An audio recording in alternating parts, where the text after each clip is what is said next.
passion doesn't. Like time, you don't count. Yeah, you're just going, and you can't compete with passion. It's impossible with hard work. So that's what, obviously that was the first thing. So he was saying, look, you need to be passionate about the thing, because that's the fuel that, even for an entrepreneur, because you blow it so many times, if you're not passionate, after you fall, you are not going to have the strength to get back up again and move, so yeah, that was the first passion. So genetically encoded for is what they like the example I gave of Peng. So for him, it's just like I mentioned I mentioned it even like I did a TED talk. It was really around my experience of education and all these things, but and purpose and value. And there's a quote by Einstein which says that you cannot measure the intelligence of a fish by how well it climbs a tree. Why? Is because it's not wired for that tree. So you cannot you cannot call yourself a failure if you subjected yourself to the wrong test. Yeah, because you choose. So if you are that fish who is looking at your friend climbing a tree and you're like, even me, I want to climb a tree, and that peer pressure of seeing your uncle who's an accountant who's doing well and thinking, I want to do that. You're not looking, introspectively and looking at the value, which is within you. So for Peng, for example, programming was obviously something that he was genetically encoded for. It's just like with music, like Mag44 didn't study, as in he fascinates me till today, because like producers who went to school, like are confused, like they don't understand, like, I'm sure they even ask you technical questions, which you don't, I don't know. So it's a grace. I mean, he's evidence of a grace. Music or whatever, we don't know where we get these graces from. I can't say I studied, I put like so much effort into music. I would love to say that. I mean, but it's a grace. Even intelligence, like towards a certain area in mathematics or in biology, in what, it's a grace that you are given. It's a gifting. It's a treasure that you have to give to people, to humanity. So that's genetically encoded. And of value to people is obviously, I mean, in entrepreneurship or in life, we exist to be valuable, to be useful in society. So basically being useful to something that is useful to people. So at the time, I put that thing in the middle, and I put music. But I was like, you know what? There's music, but let me try find something else. Because music. Music. I was just looking at Zambian music that time. Magnus, how he was looking on TV. I said, I always share this story because I genuinely thought this. I remember, like, even with music, I was like, so the time I'm getting married, I'm going to like my girl's parents, and they're like, oh, young man, what do you do? I'm a musician. Our parents that time would just be like, no. So yeah, that I decided, okay, until I was trying to find something else, but I realized that everything I'll try to fit in and try to force into that thing was just not working. And I knew I was being dishonest with some of those. So I decided, okay, he says he gives guarantees that, okay, music. And at the time, obviously, I was doing music, but I was doing it as a hobby. So bring the bass time, all that, bring the bass. I was a student, just having fun. I just said, okay, music is cool. I want to be cool, but I'm not going to make a career out of it. I would just, do it for fun, but I made a decision that, okay, music now, let me take this path. And in the process also got born again and came back. And yeah, I think that will leads me to the, I blew it a lot of times. I don't think I'll even be able to finish everything. I think let me pick the more important ones. So I think, yeah, obviously when we came back, I chose music and decided, okay, let me do an album. Now, another thing is obviously when you're looking at an industry based on the past, like you are seeing, what it was and how it is and the status quo, and you're thinking, okay, I don't think this can produce anything. And genuinely, I just jumped in faith. I had no plan. I just said, okay, I'll do this and I'll try and do it with excellence and whatever. So I produced with Mag44, we produced Miju album. Now, the other thing where I felt I blew it was, I think I didn't necessarily have faith, because obviously those things, you're thinking music. I didn't have faith in the music. I was sort of tiptoeing on my destiny, if I would put it that way, just sort of, and at the time, I remember when the album was done, I mean, I would let people hear it, like a friend of mine, I remember Muka, heard it. And at the time, I booked Alliance Française as the venue for the launch. And I remember Muka, a friend of mine, saying that, no, look, Alliance Française is too small. Too small. Look, this music is gonna do well. It's too small. I was like, hey, bro, like, I think let's take it slow, Yeah. CDs printing. I printed 600 CDs, I think it was at that time. So 600 CDs, and obviously they're the launch. So that's when I understood the business term opportunity cost. Yeah, that was the moment I understood that term, because for the Miju launch, I think we turned back probably 500 people who wanted to buy tickets. And all the CDs got sold out on the day of the launch. And it would take a week to print CDs. So for a week, there was an opportunity cost of demand without the product being there. So after a week, I don't know what kind of ignorance I was in at that time, but I printed the same number of CDs, the same 600, say, oh, another 600, Printed those CDs. After a week, they were there. The Monday, I delivered them to Sounds. 2 days, they were done. Waited another week.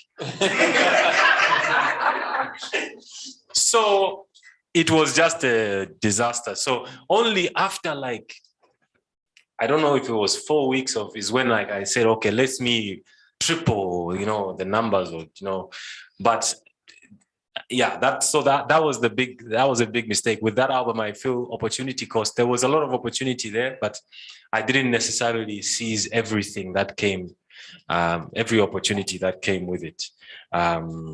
Yeah, so what I learned there is just to be confident in your investment. I mean, if you're going in, go all in, like not half and half.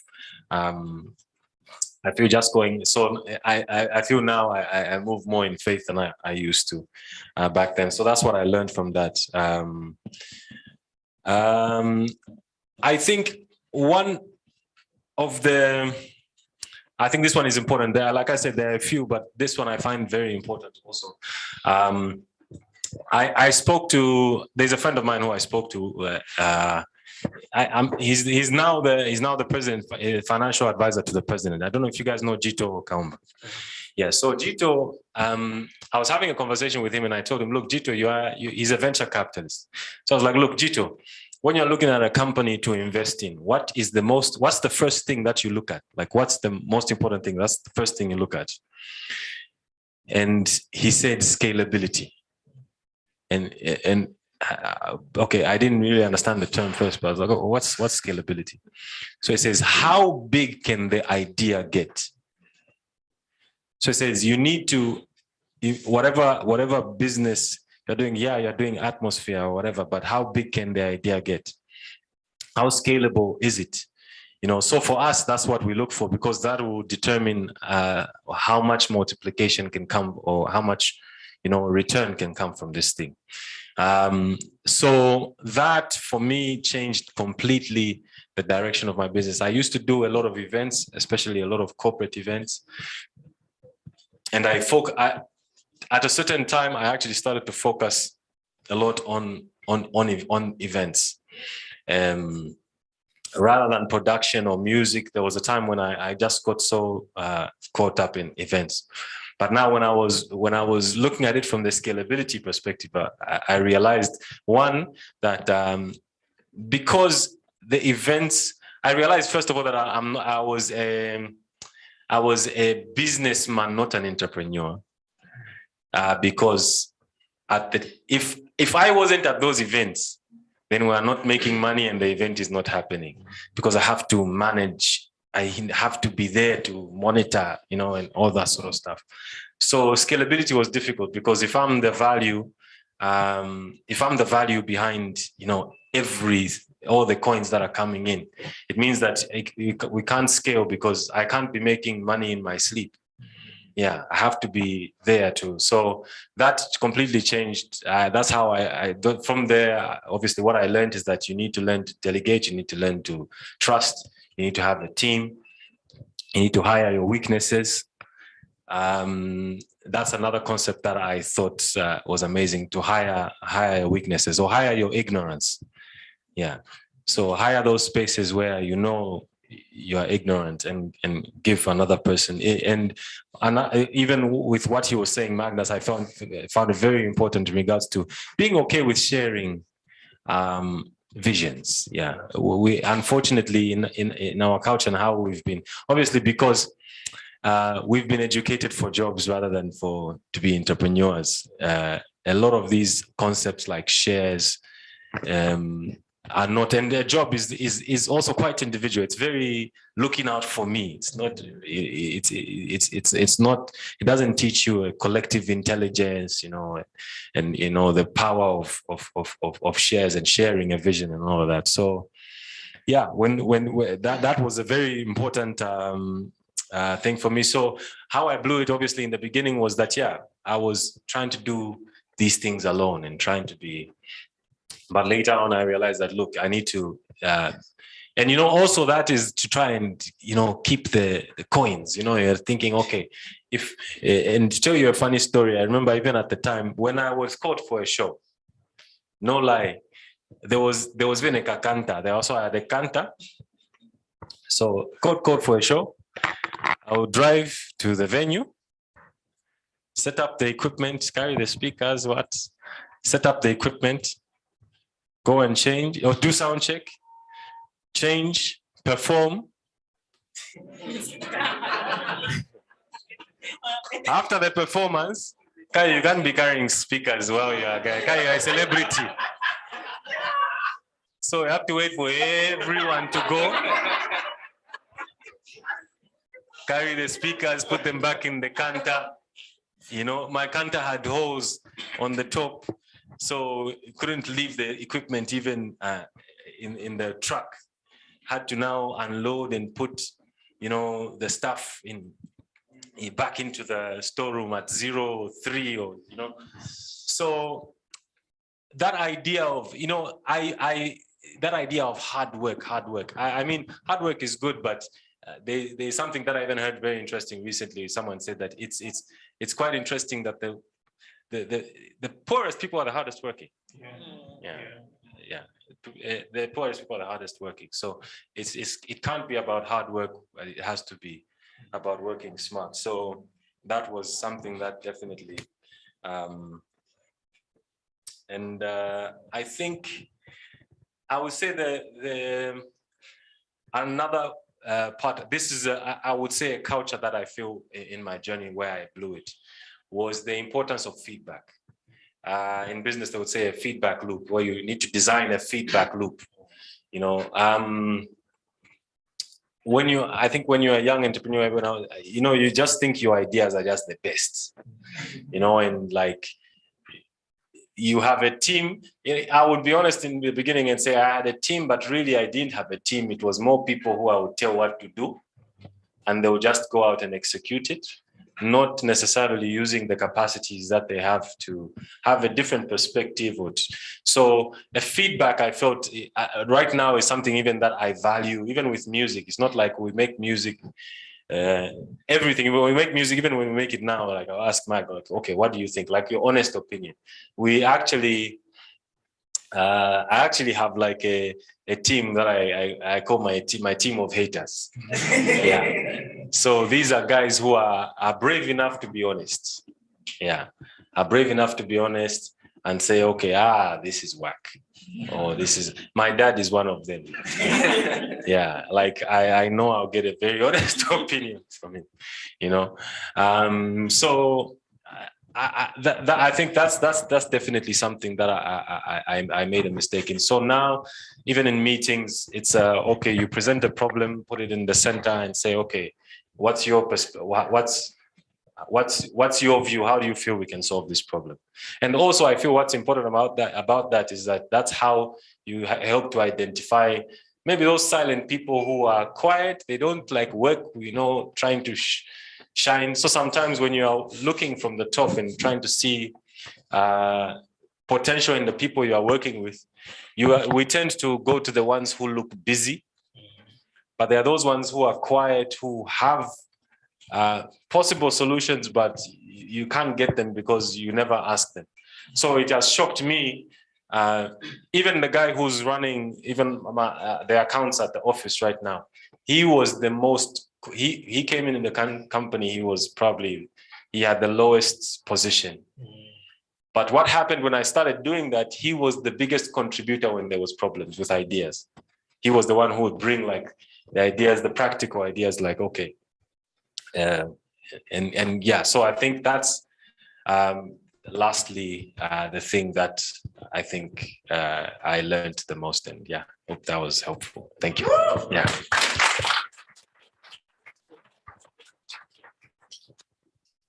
So Pompi, before you go, everyone else here came to hear you guys' stories. So Mag, come and take this one where I was. Let me take the nice center one. Right. That's what I did. Yes. One mic here. I hope you can hear me. Oh.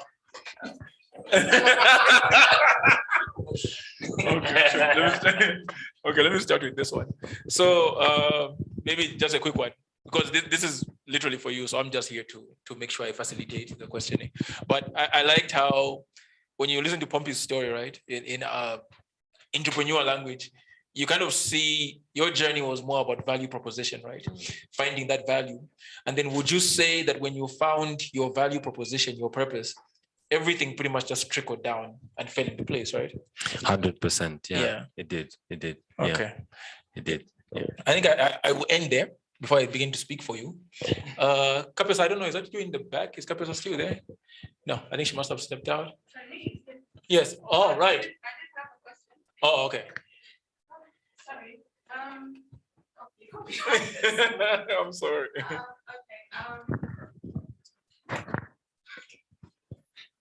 So that's audience. Okay. Huh? Oh, okay. Okay. Thank you so much. Oh, okay. So it was so insightful listening to both of you. I did have a question for you, but I'll pose it to both of you. First of all, I'd like to say Kontolola is one of my favorite. Oh, awesome. Yeah, especially when I'm feeling like, I can't do this entrepreneur journey anymore. I'm like, no. Anyways, so purpose. You spoke about purpose. And without making this too gospel biblical seminar, I just want to understand, when it comes to entrepreneurship, you mentioned that there's a moment where you had to take time off to just do nothing. At which point did you hear the voice of God to say, this is what you need to be doing? Or is that like a continuous process? The second part was, I know as an entrepreneur, you have to be constantly evolving to probably stay relevant. Yes, being a singer has worked for you, or a rapper has worked for you, but you've had to venture into other things. So I'm just a bit more interested in your reasons for sort of moving away, or not really moving away, because you're still with Lotte-House, I believe. But why did you start your own thing? So I think the purpose one you can both sort of answer, and then the second one is What drove you to, what were the things that you identify as Waterhouse that were not working for you? And what made you elevate to, or maybe it wasn't even elevating, maybe you blew it. But yeah, those were my two questions. Thank you very much. So I think with regards to, I guess the silence part when I was doing nothing to, discovering, I mean, I just strongly felt, so for me, when I was working as a TV presenter, they used to give us these opportunities to, have a little bit of some fame. So like when I would go to the club, the bouncer would let me in without really asking how old I am, because he knows, oh, that's that guy who does that thing, right? So like there were those opportunities. I wasn't making any money. They would just give us transport money because movie TV was just starting out. So, but then obviously no one knew that. So, we would, I would use that and maximize on that. So that period, I was extremely addicted to obviously like weed and cigarettes and whatnot. So that, and I used to always think about stopping, like I'll be like, I want to stop smoking. But I just would not do it because let's say on Sunday, I'm invited to church. I raise my hand. Yes, I want to give my life to Christ. Hallelujah. I go outside. My friend is like, oh, wait, here's a joint. So then I'm back. You know what I mean? So it was kind of difficult to try and make a solid decision because all my friends thought this way, just like they had a certain mentality of how life should be. So I felt God like telling me, look, you're not going to change if you're going to mingle with the same people. You know what I mean? Which kind of goes, like what Chaka was saying about you need to sort of find your own path. You can't try and do what the monkeys are doing when you're a fish. You know what I mean? So so that period was now me discovering like, okay, who am I? Like, what am I supposed to be doing exactly? But even beyond that, it was just sort of putting me in a place where I was like putting things in perspective. You know what I mean? The truth is all this stuff we do, entrepreneurship, making money, everything that we are doing, like if you die, what's the point? You know what I mean? Like we are not going to be here forever. You know what I mean? So I think like you need to sort of ask yourself, what's the most important thing? Because you find sometimes the things that depress you, they're not that important. Like they're meaningless. You know what I mean? So you need to find yourself in a place where okay, this is the most important thing. And for me, I found that my identity in Christ, is, for me, that's something that I own. You know what I mean? Like God has sort of given me the right to be his child. All these different things, even if I make $1 billion today, like it can easily go and, but if I don't have that, but I feel like that for me is like a more permanent thing. Is something that is something that I can rely on. Like it won't change. You know what I mean? So obviously this is my belief. It's not your belief. Hey. So yeah. So now I think so that waiting period was putting that in perspective, saying, oh, look, this is what my life is about. And also when I was, so during that period, my older sister just decided to buy me a PC. I don't know, for some odd reason. I don't know what she thought I would be doing with it. So she got me this PC, says, I don't, maybe you can start like a business center, whatever, do something. So the PC strangely had Fruity Loops on it, which is the software which we use to make beats. So, I just thought, okay, let me try and make a beat. And then I made a beat. I'm like, wow. I made another beat. Like I couldn't sleep. I was just making beats. Like that's all I did. So like so like what Chaka was saying, where like passion doesn't sleep. You don't think and say, I'm so tired of shine. Like it's not like, like where you're looking forward to knocking off from work. If it's something that you love, like you can do it forever. You know what I mean? So that sort of now made me realize that this is what God was trying to show me, because I was so blinded by, I want to be popular, I want to do this. But then I was like, wow, like I'm really good at this. You know what I mean? And I would have never known it if I wasn't in a place where I have that quiet time away from the world. So I think it does, it's just important to sort of give you perspective, I think. I hope I've answered. Have I said it? I have. Okay, cool. Thank you. So. I think you've covered this. Yeah, maybe. Yeah. What was your moment? Like, what was your moment where you're like, this is truly what God has called me to do? I think the moment Miju was that moment for me. Yeah. Of course, I heard Peter Drucker and all those theories and, okay, focus. But when Miju happened and it actually came true, yeah.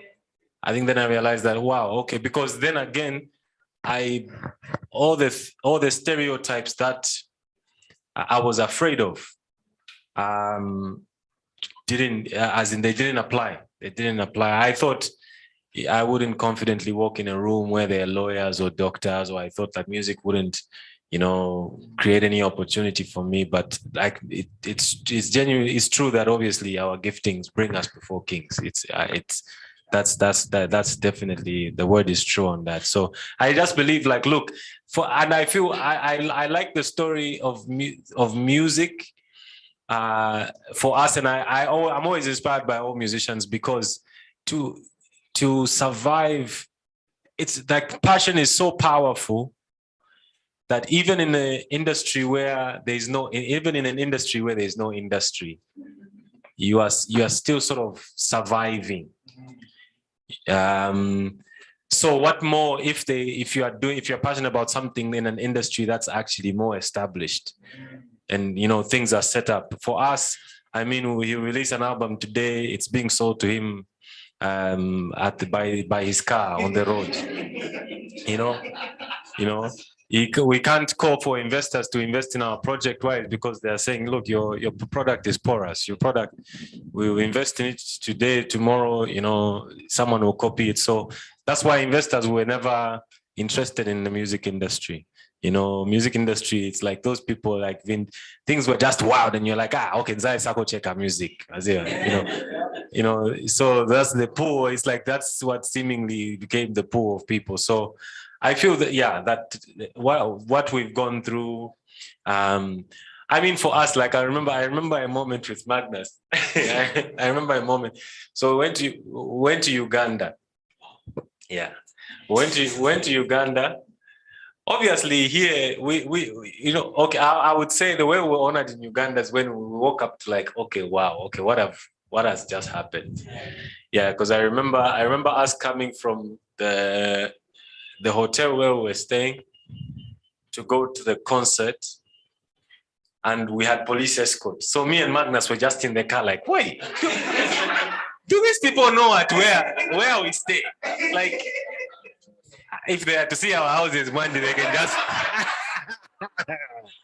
we get there, we do the thing, and Museveni, the president, showed up to that event. Wow. Yeah, like, so like, yeah, we all those were signs that, look, wow, this small thing that we had faith in and have passion in, that seemingly is useless. Even my parents, I won't lie to you, my parents now are like, because of what has happened to me and my nieces and nephews, there was no restriction on what they want to study. Wow. And like, if you want to be a carpenter, go do it. If you are passionate, if you are, so I think the next generation, I think our parents have sort of figured it out that, okay, this matrix is a bit weird. So I think our generation and the next will probably be better, than us, Perfect. Who else do we have in the crowd? You can just tell us your name and then you can go ahead and ask your question. Okay, yeah, sure. My name is Mtisa Mwanza. Thank you so much for everything that you shared. And she actually touched on one of the questions I was trying to actually follow up on. And what I'm hearing from what you said, Meg, is that you have to interrogate the importance of, per your earlier statement, the why altogether. Then, Pompi, you talked of pausing, thinking, and reflecting to do all of those. But I wanted some certain other extent, for all of those things to get to the aha moment, say, what steps exactly do you have to do to interrogate yourself in those particular moments? And you guys already talked about evolving as humans, right? So are these purposes, visions, and sort of like value places you found static, or do they actually also evolve as you evolve? Right? And what's that process for you to go back, interrogate, reflect, and then make sure that this stays relevant? And then the other thing that was there, Meg talked about wanting to clone Lotta House, and it made me wonder, did you guys ever sign confidentiality clauses when you're starting that? I guess not. And then the last bit maybe that I would wanted to touch on, there was one point, Pompi, you talked about the 30 sneakers later piece. But now that we've actually moved on and then gotten to a point where you actually are learning the value that others actually have to bring on the table, right? And that they actually own in. I'm wondering for both of you, how do you ensure that there's actually fairness in that someone is actually well recognized and well remunerated for the value that they actually bring to the table? When it comes to fair wages, we're still thinking about solvency for you to have enough for tomorrow, right? Because I feel like that's like a balance you have to strike. And then lastly, gaming regulation. Pompi did some. Should we, is that like, is that really very wrong? I mean, it's entrepreneurship. We know, just generally as an entrepreneur, I think sometimes there's like a lot of, I would say, what do you say, Meg? Breaking the law. I mean, there's breaking, Or no, bending the or rules. evading, not bending the rules, but I mean, there's like sometimes evading some of these other requirements, right? Because startup costs sometimes are high, right? And then sometimes there's just other things that keep you out of the market when you actually want to penetrate, right? So crossing over is really, really quite high. Some it could be fees, licensing fees. You're talking about crossing, the border and declaring just part of it and then coming in with 20 when you said you had 2, right? So, I mean, you have to survive as an entrepreneur. So how do we balance that up with also trying to be responsible citizens of the country? Spoken like a true entrepreneur. We are happy. That was a good question. It's loaded, so yeah, stay close to the mic. So this time I'll start with Pompi so that maybe you can just repeat the first one so that they can, So I think the first one was just like on steps that you actually take to make sure that your purpose and your vision, as well as your values, stay relevant to also who you are as an individual as you keep on evolving, like the actual steps that you take. I see. For me, that I would get back to the same hedgehog concept that and why I didn't even explain the hedgehog concept. So I don't know if you know the hedgehog, to protect itself, it's sort of I don't know what you call it, chizungu. It bombas itself and it creates like it creates like a shell, sort of like a turtle when it pulls in. So it's like a security, like a all-round security. So he was basically saying that this model is a security for you to discover your purpose. So for me, that's what it was. That was the step that changed. I would have never, and why it's so significant, I would have never chosen music. Why? Not because that's what I was graced for.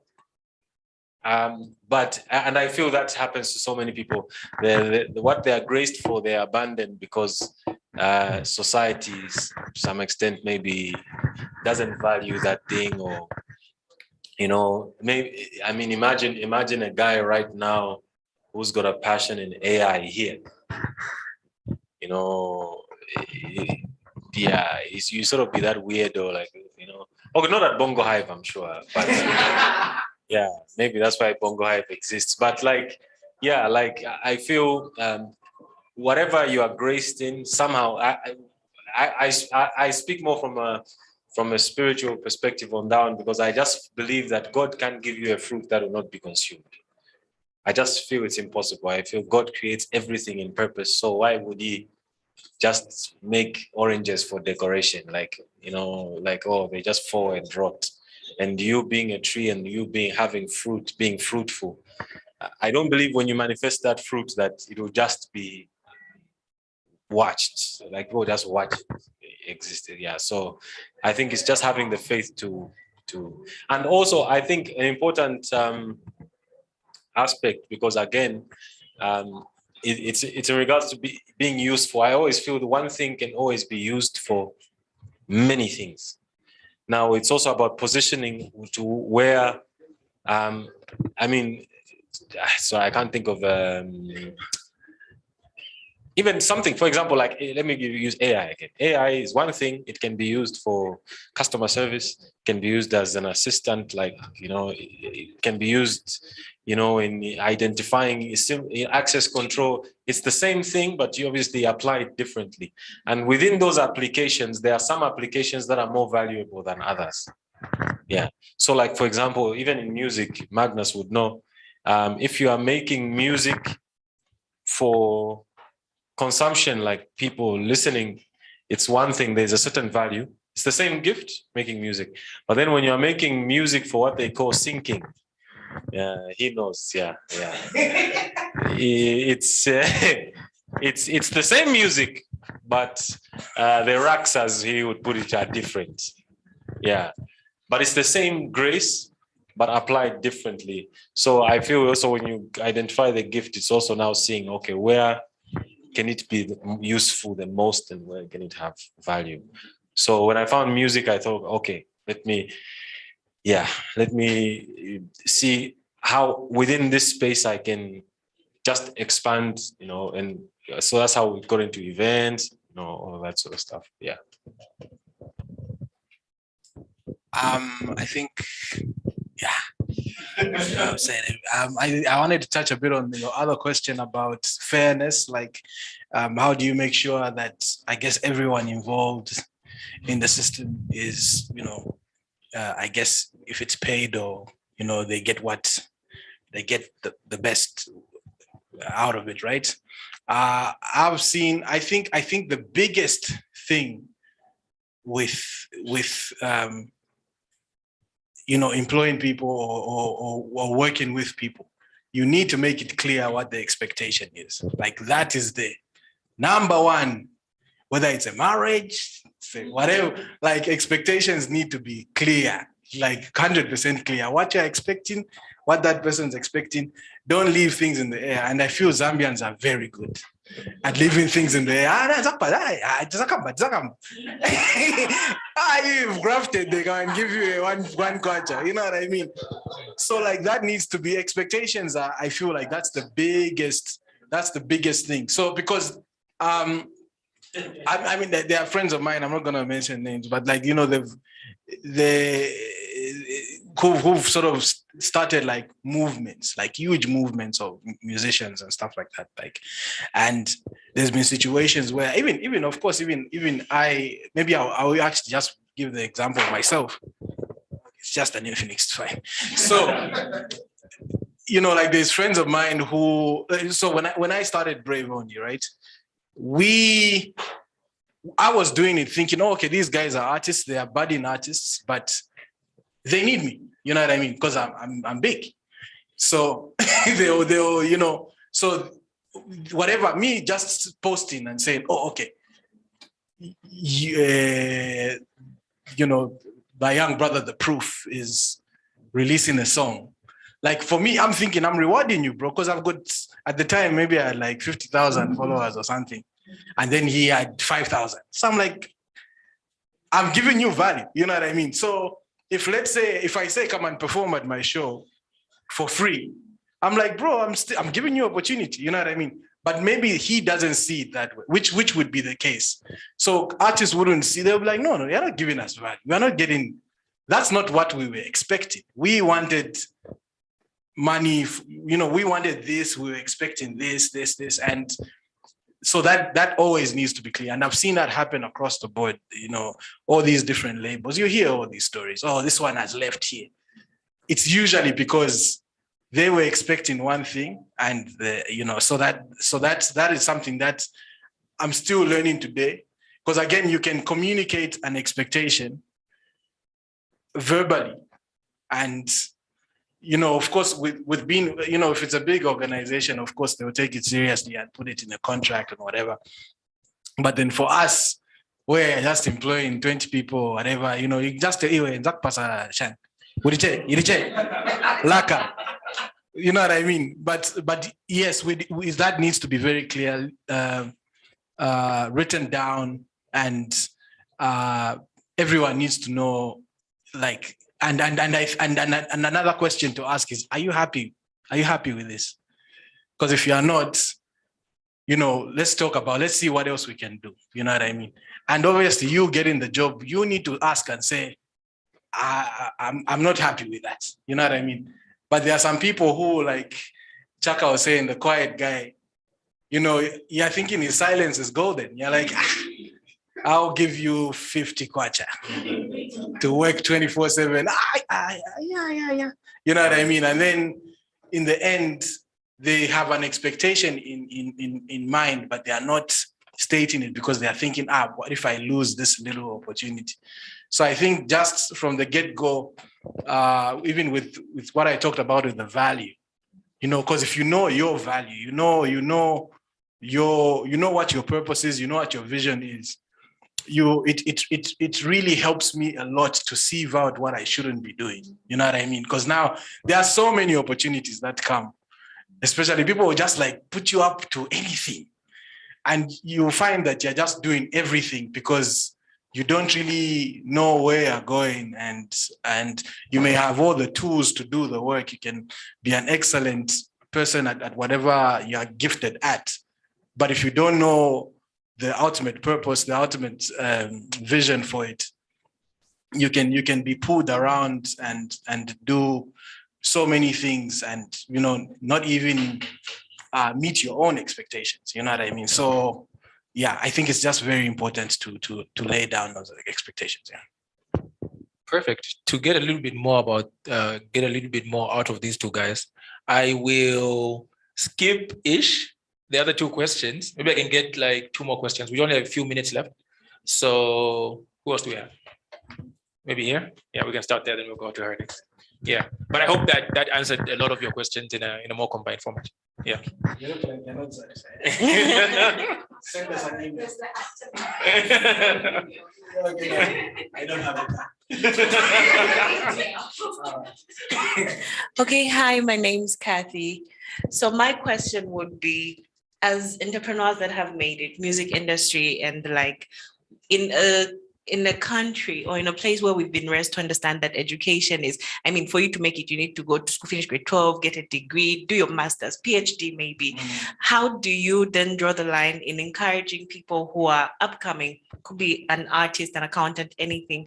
How do you then now drive them to say, okay, this worked for me, but then for you, maybe what you need, like, where do you draw the line? Because you talked about your education and where you're doing great, then you flunk in the end, then somebody's like, but Pompi, I mean, he failed, he's fine, look at him. Yeah. And I work in a place where I've seen people who don't even speak English, and they walk in and they have like money, like, okay, but how? And there are people who talk about, no, I'm just passionate, oh no, God is doing this for me. But like, how do you make people understand, okay, as an entrepreneur, yes, there's God, but what about your part? Go to school, or is it like make your idea, like sell yourself? How does your idea go out there? I think that's my question. Right, Magnus, I think you'll start. That one, because you see, I've got no education. So I don't know if I'm the best person to talk about anything to do. I had no choice. Yeah, but I think, no, you know what, Pompi, answer the question.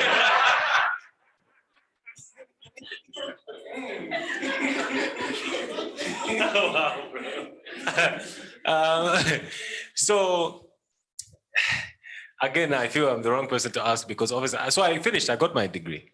Yeah. Yeah. Anyway, I'm not gonna say much. I was telling them before that I might have a cremation ceremony for my degree.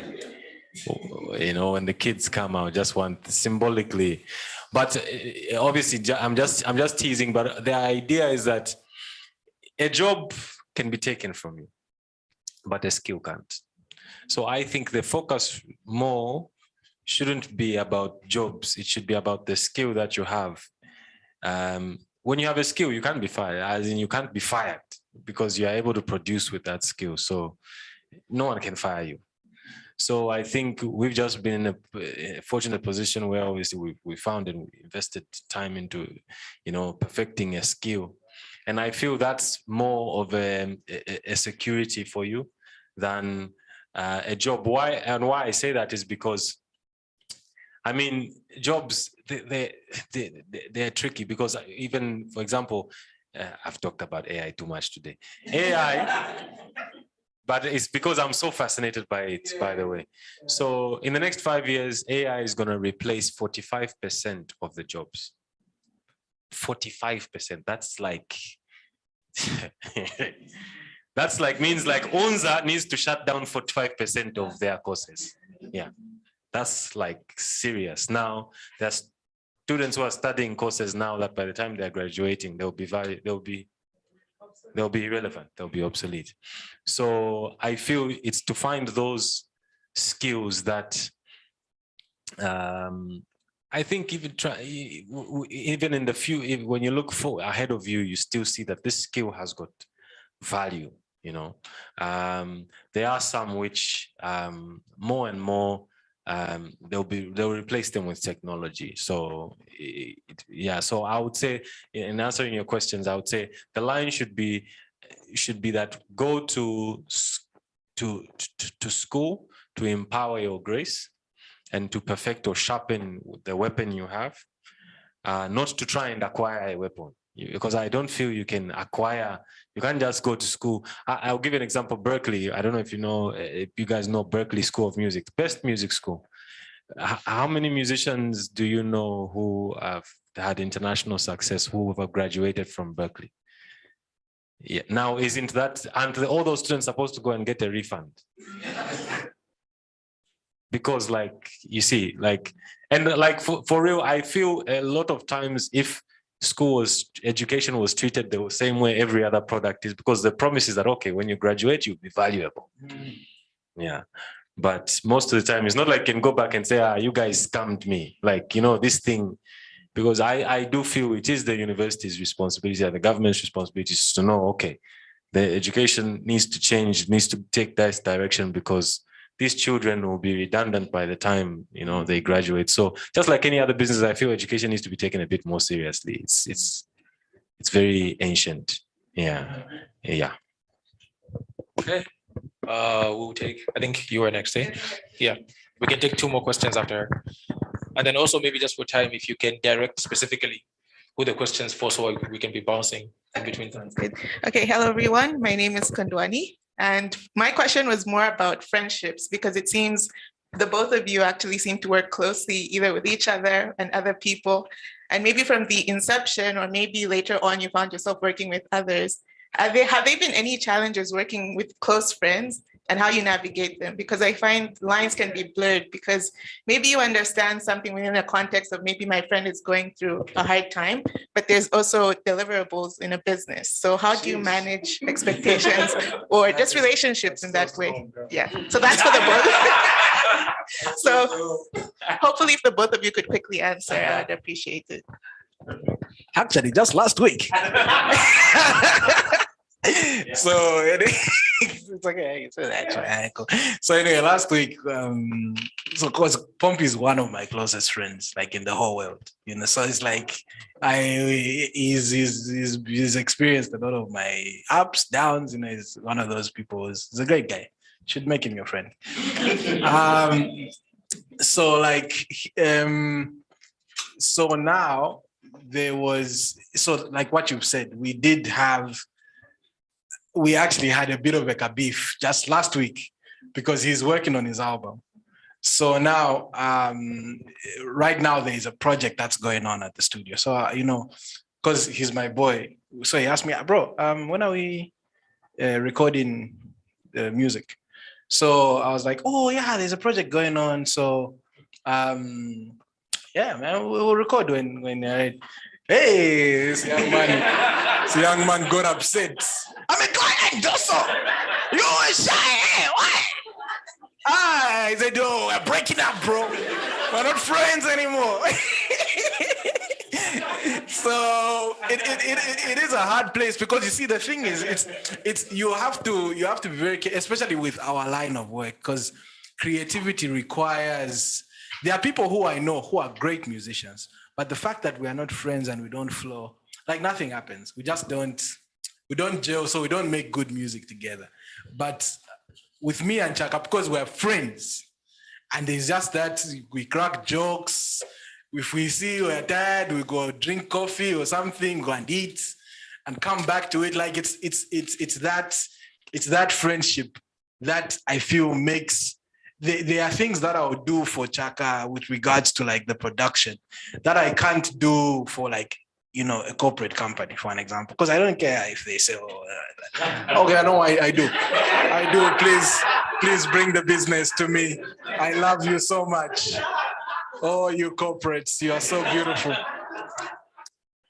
But yeah, so it's because, you know, it's like, okay, they are not really, you see, when Chaka's doing music, it's part of my like vision, and you know, like we are doing it because we know, okay, this is what we want people to walk away with when they hear the music, to impact their lives and things like that. So like there'll be that effort that sort of goes into it that is different, you know what I mean? But yes, it's a very, and you know, Chaka's very like, is not for like, I don't know if there's a word for this, huh? Like he's not like laissez-faire or whatever, you know. He gets serious. Like you can joke, but then like when it's time to, like, let's say when he's rehearsing, if you had cracking jokes, you just be like, no bro, we're working here. Yeah, but me, I perpetuate the jokes, you know, like I keep them coming. So it's like, so you kind of do need both very closely, especially in our line of work. Like we need the friendship aspect. And I'll tell you, I don't think, I mean, like I said, we were arguing about this last week. So it's still something we are still trying to strike a balance, you know what I mean? So I'm sorry I haven't answered, but I think it's a bit of a tough one. But yeah, I think at the end of the day, I guess balance is just important. We just need to, you know, the Bible talks about how there's time for everything. So like you need to always put that in whatever relationship, and not take friendships for granted, and not take that and just think, oh, okay, this is my boy who understand. Like you also need to consider that there's livelihoods, there's a lot of different things at play beyond your friendship, you know what I mean? So yeah. Do you want to add something? Yeah, maybe I'll just add something. And I think, yeah, what's also good is I think there's a clear divide when we are working also in business. Like it's not like I'm just going to the studio. And I think it's one of the things something we were having a conversation about last week. I feel there's this concept in business that people say, okay, create relationships and leverage off relationships. Where, where you're strategically actually just establishing relationships to be able to use that person's resources or whatever they have, you know. So like, you take a person for coffee and in exchange say, oh, can you insure my car for free? I think that's not how it works, you know.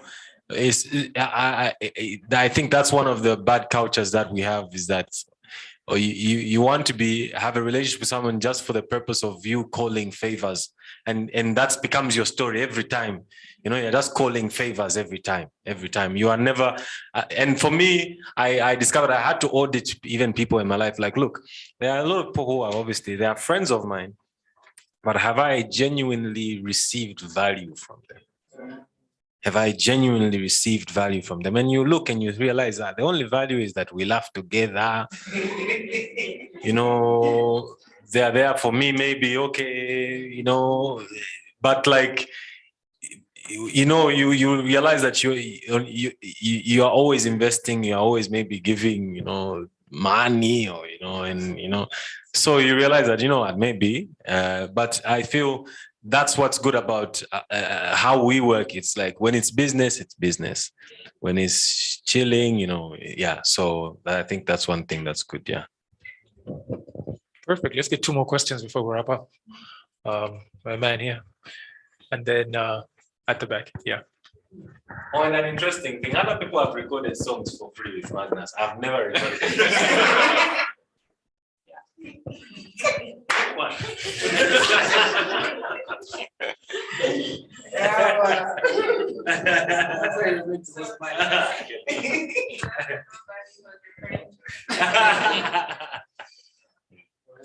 Yeah, so my question is, you talked about being scalable and looking at your industry. Yeah. You are the brand.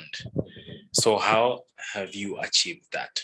Like, how do you take yourself away from the picture and still continue? Oh, so great. So just learning how to create systems that are more automated. Like, so I would say every time I take on a project, I take myself out of the picture and try to build it without myself in the picture. Obviously, try and just create the systems.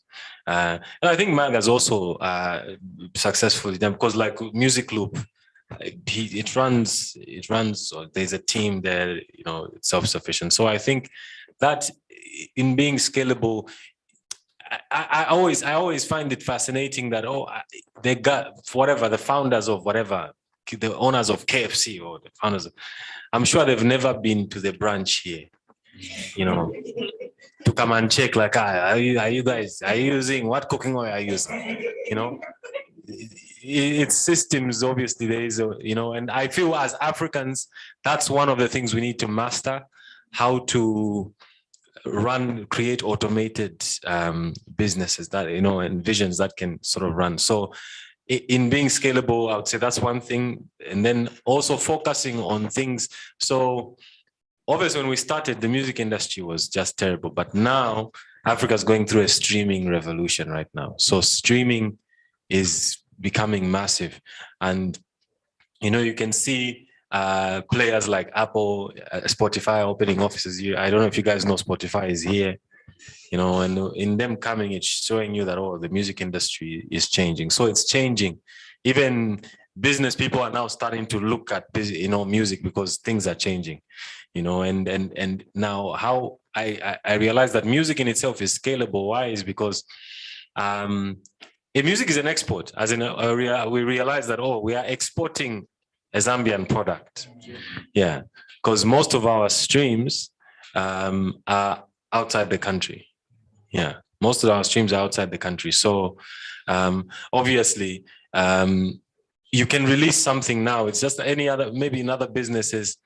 Our events, I'll give an example of events. I prioritize in the percentage of prioritizing, looking at what Jito had mentioned, that, you know, you need to think of scalability. I prioritized the music and the productions of videos and stuff like that more than I do events.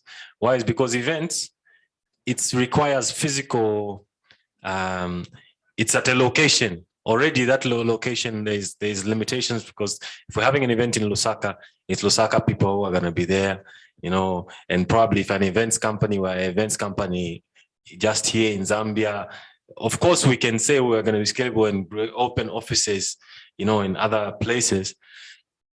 But I felt music is more scalable in content development of digital content, digital assets. Why? Is because you can release a product today and it's on the shelf in Nigeria, in New Zealand, and you can just increase your brand and have more influence in these markets, but it's massively scalable. So I can dedicate my life to it, give my life to it, and be assured that, okay, at the end of it, you know, it can grow to something that's massive and that can live beyond my life. Yeah. Perfect. We have our last question in the back, the lady in the back. Okay. Hello, my name's Messi Tembo Mumba. So my question is bordered on, you know, the struggles that come with entrepreneurship. So with the many struggles, if you had to summarize or just in a point kind of format, outline some of your control points or the things that made you stay focused and keep to the path of entrepreneurship. Personally, what would you say would be something that you would be saying, okay, this can help an entrepreneur out there? I mean, I think there's probably many things, but for me, I think like what I said in the beginning, like I think for me, it's kind of like what I was made for. I feel, like I feel like, okay, this is my purpose, like, how they say, obviously, like, for you to make a good business, you have to obviously see like what's the demand and then you supply, you know what I mean? So I kind of feel like when God was making me, he was like, there's probably not gonna be this type of person who smiles a lot and makes beats, you know what I mean? So let me, you know what I mean? So now the thing is when I'm doing it, I love it, like and it's not always good, sometimes I'm making a beat and I'm broke, but like, it's something I love to do, you know what I mean? And I love everything to do with it. I love whether it's learning from other beat makers by listening to, like what they're able to do, or teaching other beat makers, like with the music school. And like, it's something that I think the number one thing is you need to love it. Because if you don't love it, no one will love it. You know what I mean? It's like, you need to genuinely, and I think, I don't know, this could be totally wrong, but I kind of feel like the biggest businesses in the world create a product that you need. So it's almost like they care about you. It's like, we care that you need to talk to your friend who's in another country. So here's Facebook.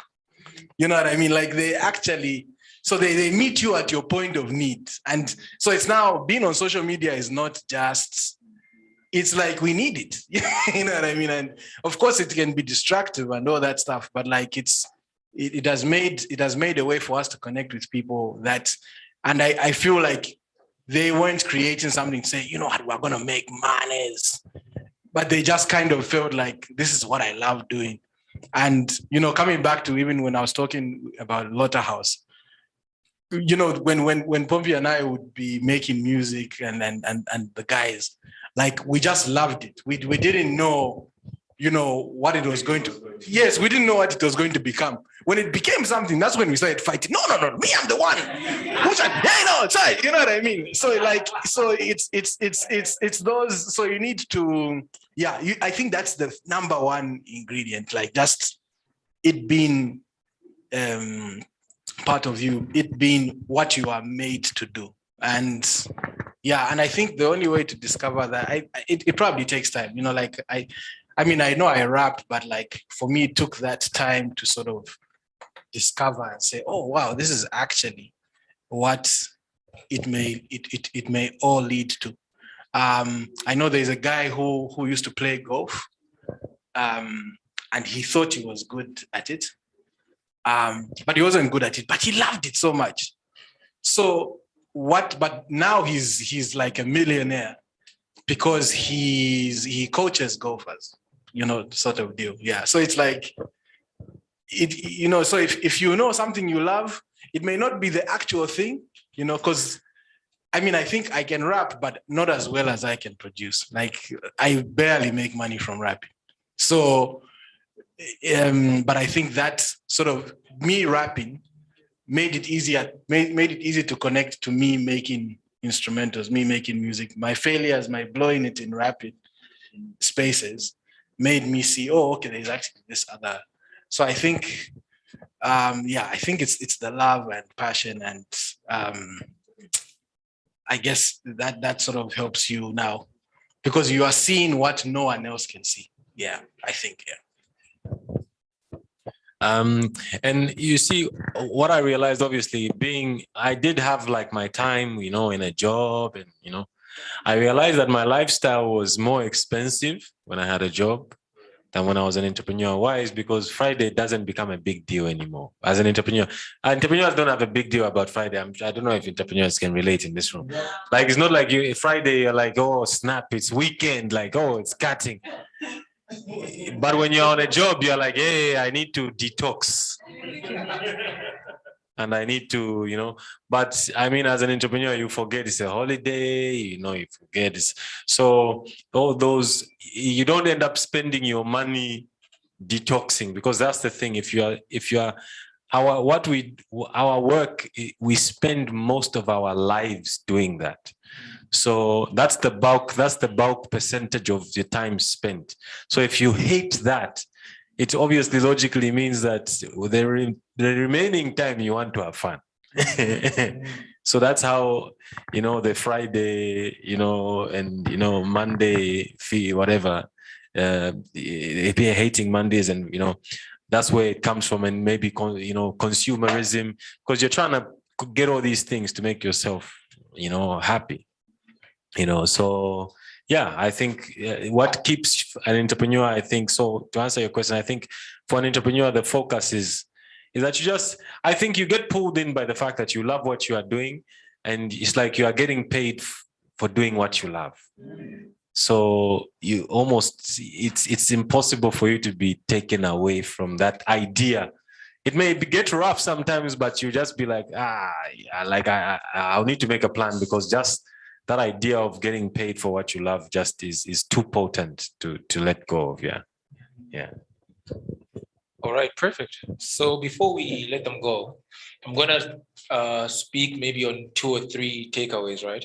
And then maybe in your closing remarks, you guys can respond to that. The first one would be, I think the special thing about you guys is you see maybe the entrepreneurship from 2 sides. One, you are the maker of this product, right? And 2, you are the product, So if you even see how they're answering the questions on value, they're speaking about the value of the product, right? The brand themselves. Whereas us as entrepreneurs see it, we're the maker, we're making this product. So when you speak about value, we're speaking about something that's detached from us. So I could see that in the way that you're answering the questions, Yeah. Because even when you talk about using value,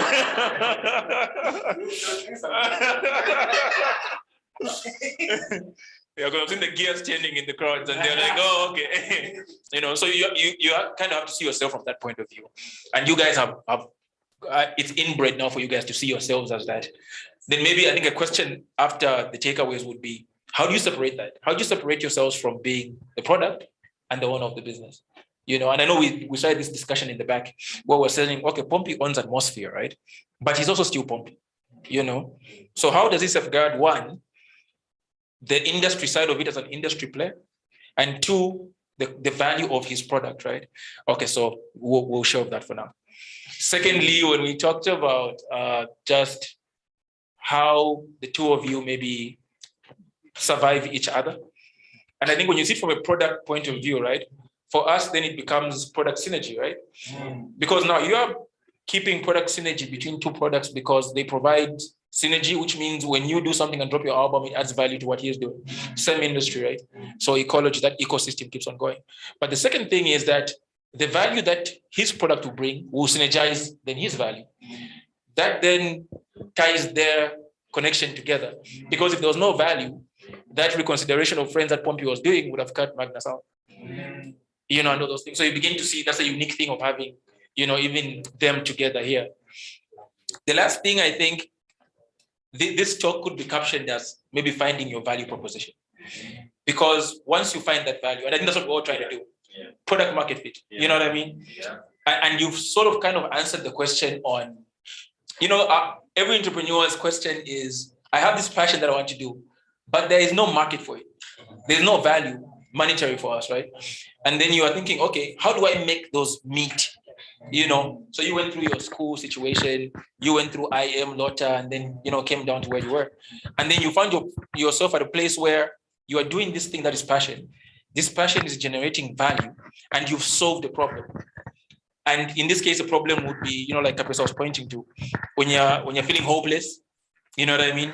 That is the market need. There's value in giving hope. You know what I mean? And that's the problem that your music is solving.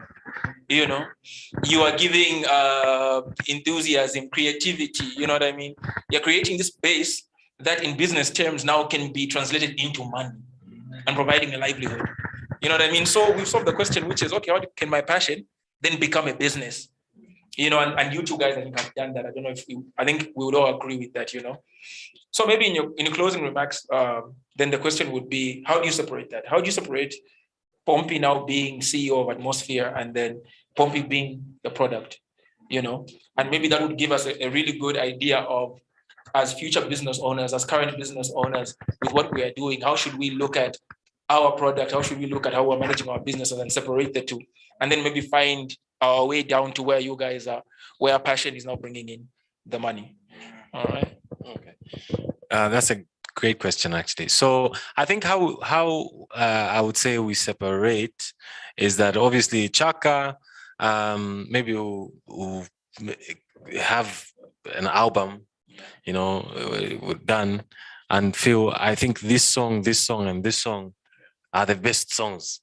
And these are the ones that I feel I want to shoot a music video for. And this is actually, I think, something that I've learned. Another thing that I've learned where we used to blow it so much, where as an artist, you don't realize that, of course, as artists, it's nice. We want to express what we feel and like our idea. But then you realize that when you release the album, it's not the songs that you even intended for people. Sometimes what you intended is not what happens. The product that you thought is going to be the star product is not the one that, actually, blows up. So now more, I would say Pompi, every decision has to be themed around data. Yeah, like it's more, it has to be justified. It's not emotion. Chaka, maybe you say, oh, emotional decisions and what, but with Pompi, it's like we need to put it on the table. There are investors on the table, so they'll say, okay, no, this can't happen. I'm not free to make just decisions anyhow, even if seemingly I'm the product. Even my team, like for example, now when I'm doing my performances, my team is the one that says, okay, this is the set, this is how it's going to go. We're going to start with this song. We're going to end with this song. Sometimes I even maybe would want to argue and say, oh no, then they just like no, like, you're old school. So like, listen to us, so giving them the freedom to be able to do that, to be part of their Pompi band. So like Pompi is not me. It's like, we are trying to achieve this thing. Yeah. I think it's just like what Pompi has said. Like, I don't. So even as much as I say I own a radio cafe, I'm not the boss there. Like, Ian is the one who makes decisions. I kind of, with partnerships, I feel like it's important to have a hierarchy. Yeah, you need a hierarchy. You need a hierarchy. Yes. So it's yeah, because I mean they say anything with two heads is a what, a beast? Alien, yes. So yeah, so in every relationship, I know a lot of feminists won't agree with me, but anyways, that you need to have like a hierarchy and say, okay, this is what it is. Not that in the relationship of the studio I own, Ian is the head. Not that he's more valuable, but you just need a hierarchy. So for me, almost also even with the music school, we've got Bubele, who's in charge of the school. She's the final. We can give her all these ideas, but if she doesn't go with them, that's entirely up to her. At the end of the year is when we ask her, why did you refuse this? Then it's on her, you know what I mean? So she's the one in charge. Even with Mag44, there's that woman there, Tandy. She's the one who posts. I can show her, oh, you know what, this is a great post. She can just say, no, I don't think, and no matter how hard I try, even with the bookings, there are some people who want to book me and they're my friends. And they tell me, boy, we just have 100 kwacha. I'm like, yeah, cool, bro. And because they're my friends, Tandy's just going to say no. You know what I mean? So at the end of the day, I think you do need to be able to, like really separate yourself from like, as much as you are the vision, you had the vision of it, you don't have to carry it. You know what I mean? Because there are so many moving parts. You can't be the one who makes sure everything is moving. So, yeah. Perfect. Hey guys, thank you so much for sharing your stories, your lives with us. We don't hear these in the songs, you know. We just get to enjoy the albums and enjoy your success and what you've done. Thank you for you guys having us actually, and yeah, I think these are important conversations to have, at any scale, whether for creatives, whether you're an entrepreneur, whether you're looking for faith, whether you're a musician, or anything that you're doing in that space.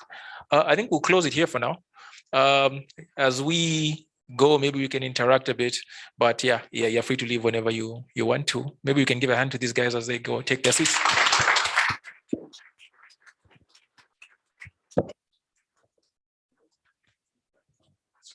Yeah, sure.